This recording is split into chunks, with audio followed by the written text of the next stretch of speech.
Good morning.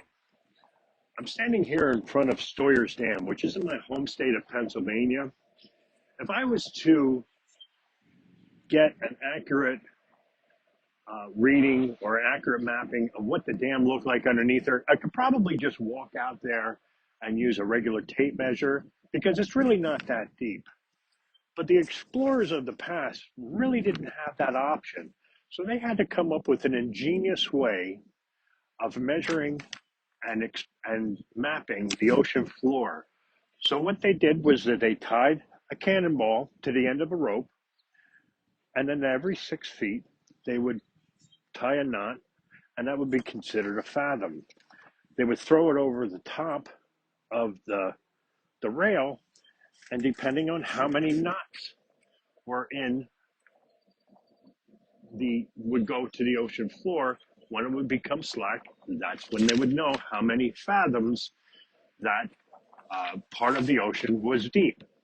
Now that worked pretty good for them at the time, but it was pretty evident with all of the thousands of shipwrecks all over the world that some improvements needed to be made.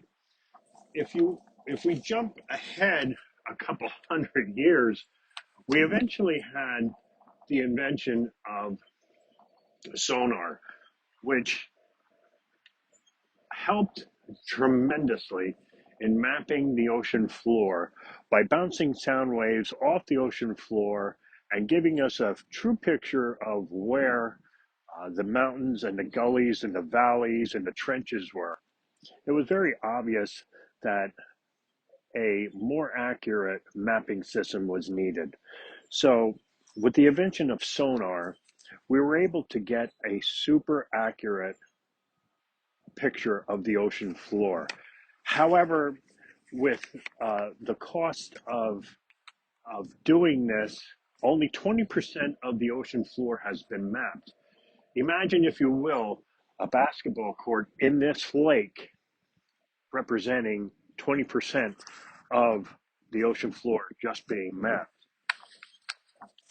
Now, there are plans being made right now to with private institutions to map the ocean floor using lasers, and with that, they will be able to map the ocean floor with a degree of super high accuracy.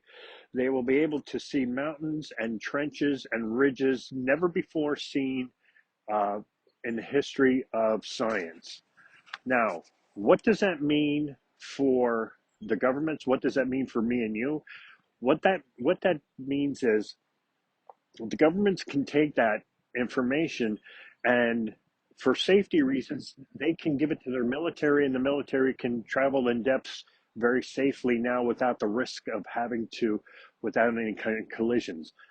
It also means that they're able to um, tell different private organizations where they can and can't mine, where they can and cannot drill, because now they will know. Okay, what that also means for me and you is scientists and researchers will be able to discover new plant life, new animal life in depths they would never be able to reach before, and with that possibility, they could possibly unlock secrets to the next cure for cancer.